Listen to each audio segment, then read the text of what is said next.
Hello, and welcome to the Hamumu Halloween Home Horror Hoedown. The podcast where we watch 31 horror movies throughout the hallowed month of October. Ranging from the critically acclaimed to film school projects gone gruesomely awry. And we take them all way too seriously. I'm your host, Mike Hummel. And I'm your host, Sully Hummel. Now warning, we use a ghoulish number of spoilers, so watch the movies first. Second warning, we don't know anything about anything, so don't take us seriously while we take these movies seriously. We're having a party and you're all invited. Murder party. Murder party. Murder party. Come alone. So today we are reviewing Murder Party, obviously, which is a movie about a guy who finds an invitation on the sidewalk while he's walking down the street. And immediately decides it's for him. And it has no name on it or anything. It literally says, you're invited to a murder party. It tells where and when, and it says, come alone. And he's like, yeah. That sounds like fun. And my first note is, if you accept a come-alone invite to a murder party, you get what you deserve. Which is also what the people who sent the invitation or left the invitation believed. Yeah. They were stunned when he showed up at the door. They thought that was awesome. What? You came? They're all sitting around bored, like on their phones, and he walks in the door and they're like, What? Somebody came in. That worked? It was pretty ridiculous. Very quickly after entering the murder party, he ends up tied up on a chair. Mm-hmm. Not murdered, which is nice. As they discuss the many different, very artistic ways that they could murder him. Yeah, I did not know this movie was like this. But it's a bunch of wannabe artists. I mean, I guess technically they're artists. If you make art, you're an artist. It's fine. But they're not professionals. They're not making a bunch of money. They all want to get some grant money from this guy who's a member of their group called Alexander, who claims to have a whole bunch of money in grant money and that he's going to give it to whichever one of them, I guess, comes up with the most artistic way to kill this guy. Right. Ways included things such as staple a pancake to his face and throw him in front of a train. Yes. What a great idea. Definitely. I mean, doesn't that, present a message for the art viewers of the world to appreciate? It does, for sure. Let's talk a little bit about this guy who went to this party. Did we ever find out his name? Yes. We got his name, but I don't remember it, which is very appropriate to the character. It is very appropriate. I simply referred to him as Dumb Guy throughout all of my notes. I was going to call him our hero, but whatever. Same difference. They're all really dumb, though. They really are. But, I mean, this guy was the dumbest. Anyway, our hero, let's talk a little bit about him. One thing about him is he has a little cat named Sir Lancelot that is the alpha in the relationship. Well, so here's the thing. The whole movie, by the time it got to the end, and he had his second interaction with Sir Lancelot, I was like, oh, here is the meaning. Here is the whole purpose behind this movie. Like, we just figured out what they're trying to say. Because at the beginning, he politely asks Sir Lancelot to leave his chair. Sir Lancelot stares at him without blinking. Scene. And basically curls his paw once. Right. And basically our hero decides, well, I guess I'll just go to the party since I can't sit in my chair. I guess. Was that actually his reasoning? I thought he just sat somewhere else. No, he never sat down. That was the only chair in his apartment. Yeah. Because he's the kind of guy who owns a box with a TV on it and one chair. That was basically all he had. And then one kind of rickety table in the kitchen. Mm-hmm. Also, he's the kind of guy who, while watching horror movies on Halloween, chooses to eat a bowl full of candy corn instead of bowl full of popcorn. As if they're interchangeable in some way. They're both corn, Zoli. So anyway, by the end, when he comes back and Sir Lancelot is in his chair, this is morning the Spoilers, next he day. survives the murder party. They all know that we have spoilers. He comes back the next morning and Sir Lancelot is in his chair and he, again, politely asks Sir Lancelot to leave. Mm-hmm. And Sir Lancelot stares at him briefly and then gets up and moves out of his way. Our hero has become a more confident individual throughout his Marginally adventures. more confident, yes. Like he presented, even in watching the exchange, I was like, oh, that cat's gonna move this time. Like he had some purpose behind his request. It was interesting, and that was the point. I was like, oh, this is what this just movie's enough about. that after about 10 seconds of staring at him, the cat got up and walked away. Yes, but Not I mean, an it was a immediate cat. response, but yeah, it's a cat. Cats are tricky. So what is it that turns our milquetoast, I'll pick up a random invitation off the street kind of person because he's so desperate for friends? What is it that turned him into someone who can request that a cat leave his chair? I mean, it could be chainsawing someone in the face. It could be learning so much through drug-fueled artistic discussion. Could be. It could be the truth serum they applied to him. It could be the fact that he had to run across several different rooftops. I think it was about 10 blocks because at one point early on, she was like, Cicero's party is just 10 blocks away. And then he ran from the place where he was tied up to Cicero's party via rooftop. Yeah. There were so many things that happened to him. What about being splashed with acid all over his body? Acid that turned out to be vinegar. Acetic acid, yes. Yes. That was funny. So I sort of thought there was going to be like a karmic revenge sort of thing happening through this whole thing. And I'm not entirely sure that there wasn't. I just feel like maybe it was subtle enough I didn't pick up on all of it. Well, I think a significant part of this, I mean, this movie feels like this is a very unique movie. Yes. It feels like a kind of like a Quentin Tarantino, Kevin Smith kind of movie where it's, yes, the plot is that this guy is at a party where he's going to be murdered, but really all we're watching is weird people acting weird, and let's experience that and how they all interact. And largely, the importance of the movie is presented in these people sitting around having seemingly random conversation. Like the just nonsense stuff that they're saying to each other is the importance. It reminds me, there was a part where they were all truth serumed up and they were like saying random things. And it sort of reminded me of this scene in Stand By Me where they're out in the woods and, they have their little bonfire and they're all, asking those really important questions about the universe, like Pluto's a dog, what is Goofy, that sort of thing. Important. But much like in a Kevin Smith or Quentin Tarantino film, those random thoughts that people bring to a conversation were the important part. Yeah, I think so. And we get to, it's almost like the whole, there's the beginning of the movie that sets it up, and then there's the whole middle of the movie, which is most of it, which is that kind of back and forth, just chatting. And then there's this short ending part, not real short, but 15 minutes or so, of just insane violence where everyone ends up dead except him. So it's interesting. Yeah, that's a word for it. I sort of think throughout the whole thing, there was this question of what is art, right? Yeah. And I sort of think they were trying to answer that question while also making a movie that asks the question, is this art?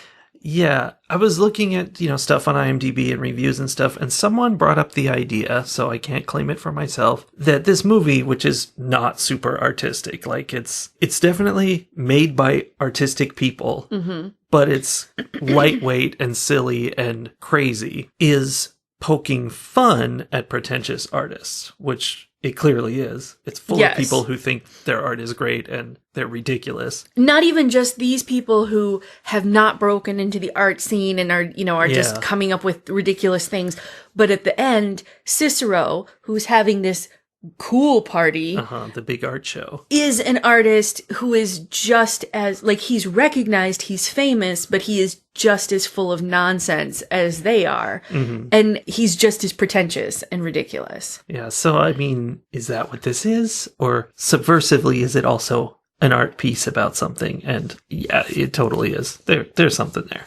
Oh yeah, it definitely, I think it works on both levels. And I think that the guy who did this movie is that kind of person. Like, he is someone who is both artistic and recognizes how insufferable artists can so often be, because he's the same guy who did The Green Room, which we reviewed either last year or the year before. Maybe the year before, because I think it was a written review, which we really enjoyed. I don't know, enjoyed is a difficult word for that. It was good. We rated it highly. It was artistic. It was very artistic and hard to watch. So, I mean, I think he has proven that he can do artistic things. So I believe that there is, I see this as an artistic movie, also making fun of artists. Yes. And speaking of high art. Yes. This movie has a lot in common with a movie we watched earlier this month called Anna. And much like that movie, this is made by, I don't know if this is literally a film school project. I kind of think it might not be. It's a little after that.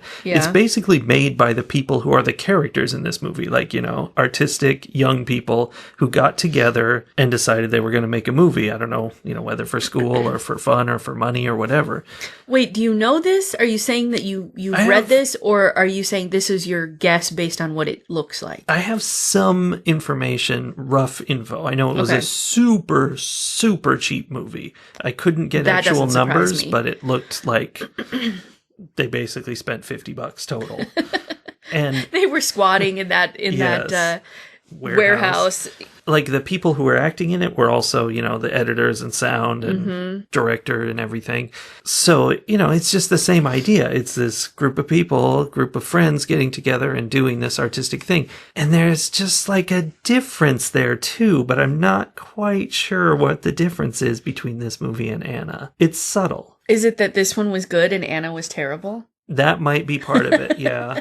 Is it that the people who made this movie had a clue what they were doing, and the people who made Anna did not have a clue? It is interesting to see the difference, though, don't you think? I mean, that's the thing. Like, it is possible to make something that people want to see with almost no resources.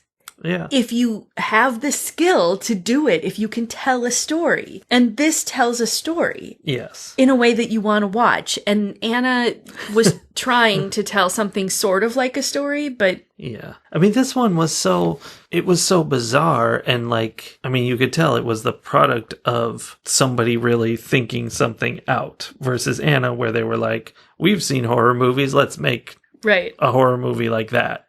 Right. And, this movie was somebody's ideas, possibly multiple people, but, getting high and having a discussion, like they came up with something.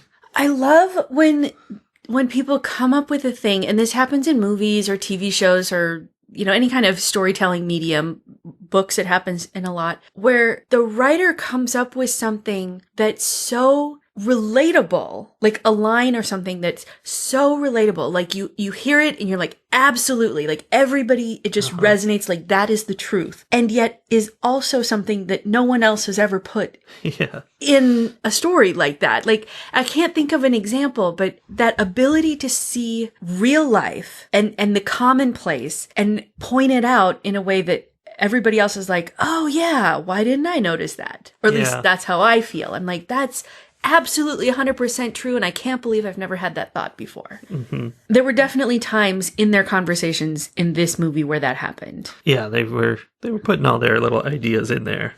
And somehow that's so different from people who are telling a commonplace story with, this is where cliches come from, is that it's something that everybody will recognize, but it's because everybody's already had that thought. Yeah, and we've seen it 100 times before from other people. Right. I don't know. That is one of those skills I'm envious of. Like, when I come up with figurative language in my own writing, I know that I tend to fall on the cliche side. Sure.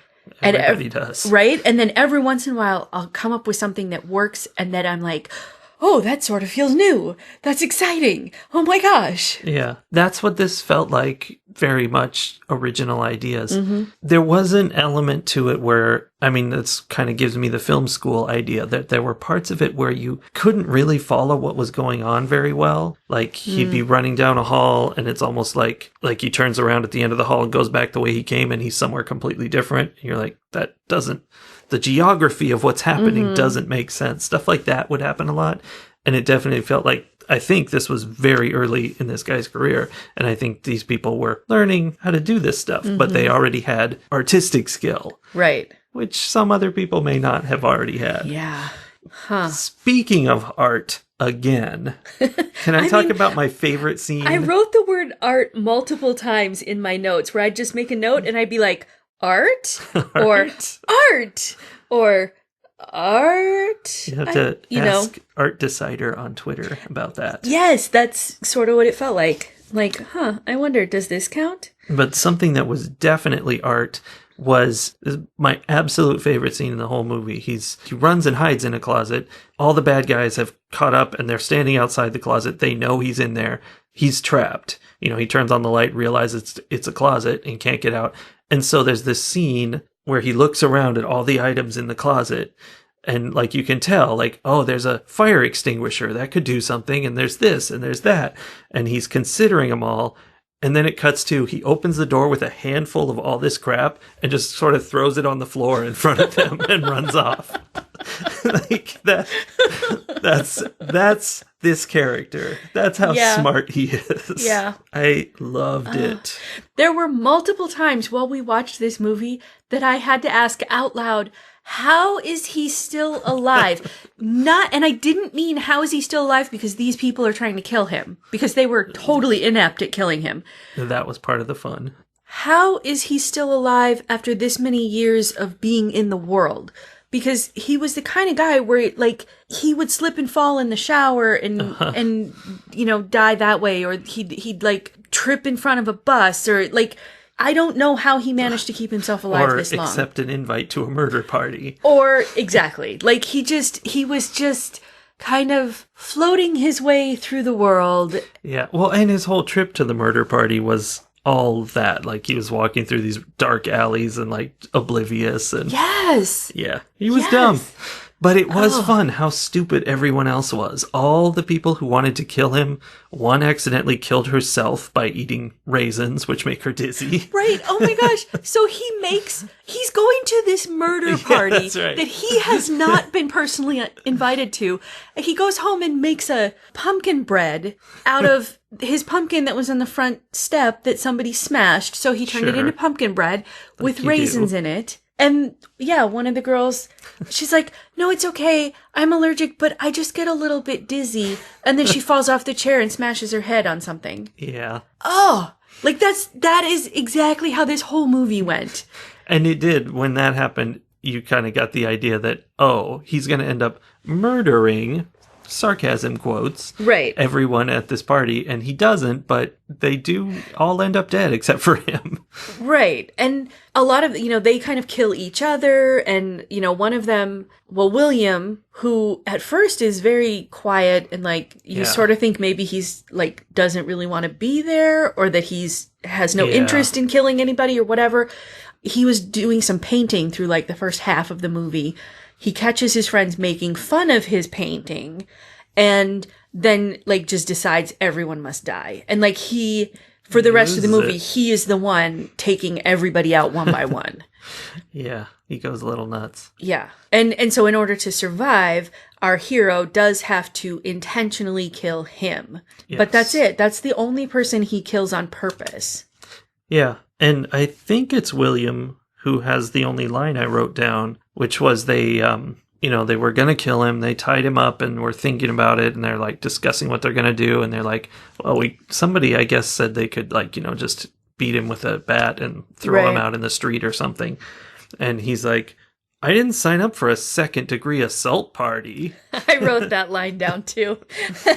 So, okay, I guess there was a clue at the beginning that he was on board. Well, yeah, he wanted a murder party. I mean, who doesn't? Yeah. One of the most relatable parts of the whole thing were after they have, like, they've all gathered together, because a couple of them showed up later, and they're, again, still trying to decide, like, what's the most artistic way to kill this guy? And finally, Alexander, the one with the grant money, supposedly, finally he just is like, okay, we're just gonna all stab him until he dies at the witching hour. So then they have to wait until the witching hour.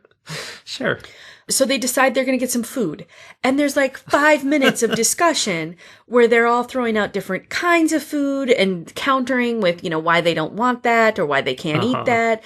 And then finally Alexander's like, fine, pizza. And then immediately they start talking about what they should have on their pizza. I'm like, that's the most relatable thing in the whole movie to me, because that is basically every discussion we've ever had about food. And I like when movies aren't afraid of that. Like, a lot of movies will just be exposition and only what you need to hear. And it's the side conversations that are absurd that bring in real life and that are fun and hilarious. And are a great opportunity for character development. Right. Because each person is, like there was the girl who really, like she kept saying how it didn't matter and she wasn't hungry anyway, but then she had a reason why everyone else's ideas were always bad. Like that was her personality. And, it's a great way those side sort of meaningless, don't really move the plot forward conversations are great ways to really flesh out your characters and make them feel like real people. Just like our hero had Sir Lancelot the cat at home,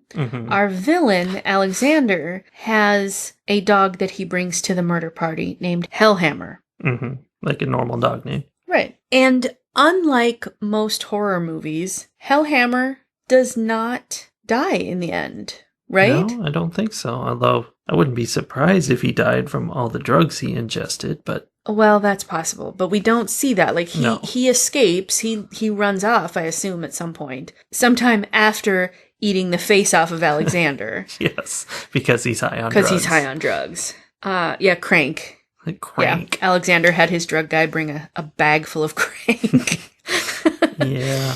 So I liked Hellhammer for some reason. Like, I thought he was very cute. He was wearing a little skeleton costume. He was really cute. And my only other thought is the exact opposite of that, in that whereas Hellhammer was super cute and adorable, now at the very end of the movie we're at like the most gory, horrific scene of the whole movie, right? William comes with his axe and like axes up all of these people who were all painted up and put in a room for the art installation. Like they were part of the art, as indicated by a sign on the wall that just said art ? Yes. So he comes in and he he's like, everybody must die. And he axe murders everybody. Of course, our hero is still in the corner. He's the one person who manages not to die. Lucky. And he manages to get hold of an electric chainsaw, takes out William to save himself, and then leaves the room. He doesn't then leave the room. He then grabs a pumpkin and slaps it down on William's head to make him into art. He does. That's true. His head that's been all chainsawed. Okay, so yes, he pumpkins William's head. Then he leaves the room and he like opens the door, goes out, and then we see like these 3 very snooty looking art critics, art viewers, I don't know what they were, kind of ease their way into the doorway. And one of them looks at the carnage of the room, like it's just blood splattered everywhere, just bodies everywhere, and says, "Ah, yes, still life as performance art." And like our hero is running around trying to find a phone so he can call 911, and he's like, "It's not art, it's real."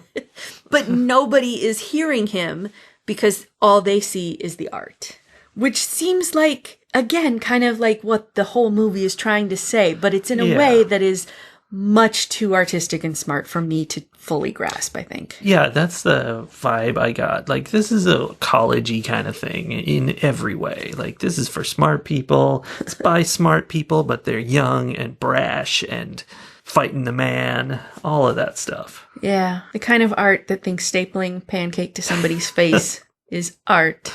Which I think that's easy to understand is art. Yeah. Ratings. I'm struggling to decide how I want to rate this movie, actually. There are so many different ways to look at it. And they're so, like, they counter each other so much. Like, the low budget quality of it, it was still well done. It was just well done within obvious resource restraints, right? It was cheap and dirty. Which I kind of like that. So, I mean, I guess that's not really, that wouldn't take away too many points for me.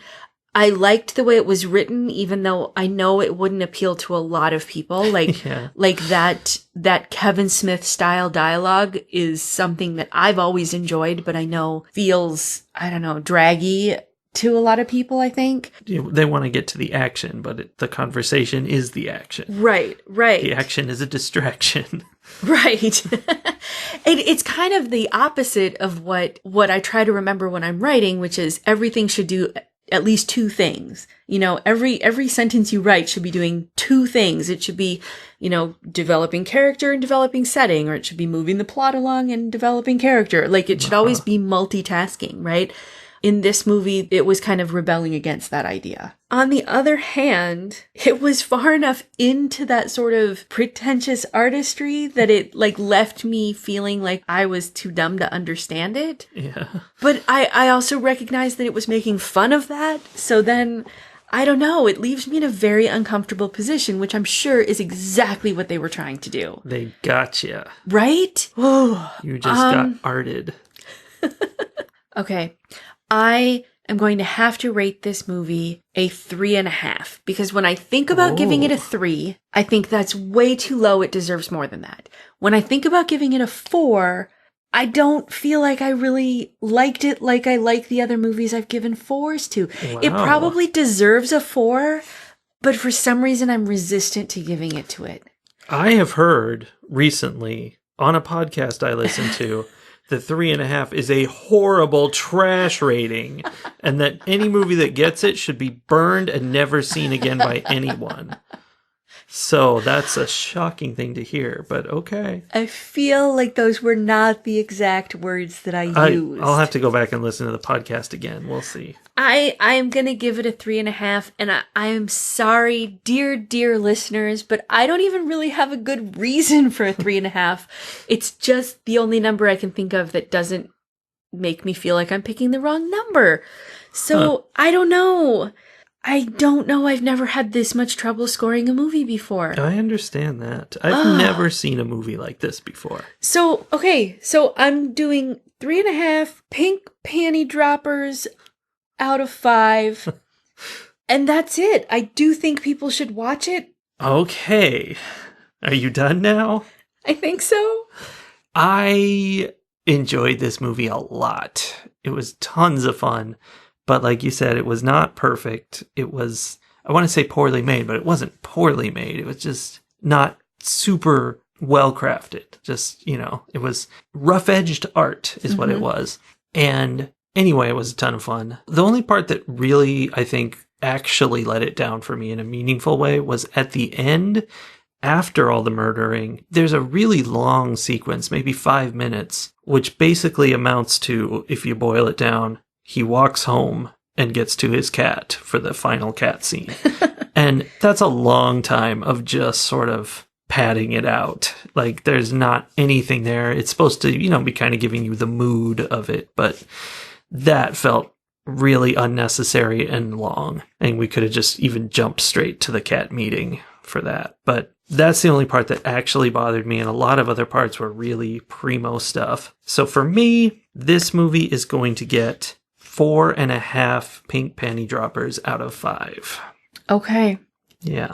You know what? What? I think I have to change my score. Are you just going to copy me? Is that the plan? No, I was looking at my notes while you were doing your rating, and there's so many things I loved about it.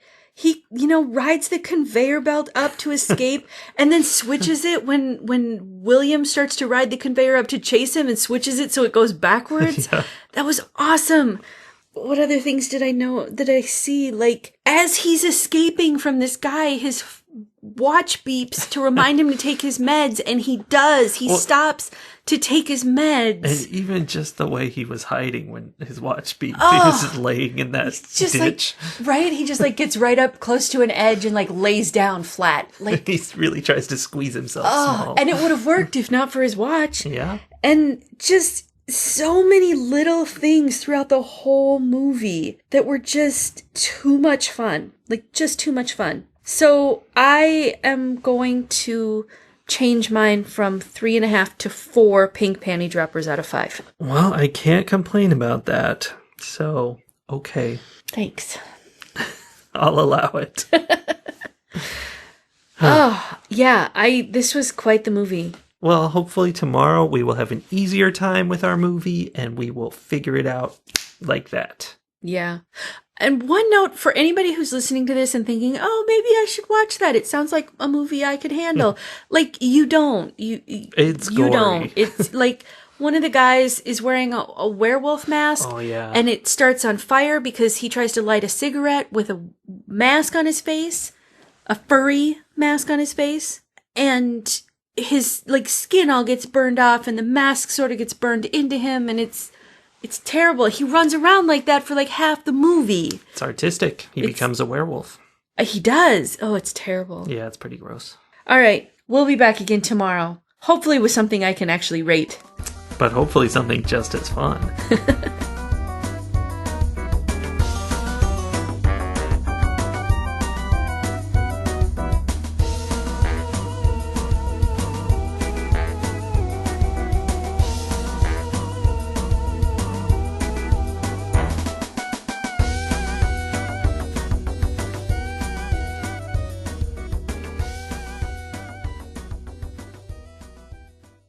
I feel like I want to change my score. Could I start my rating over?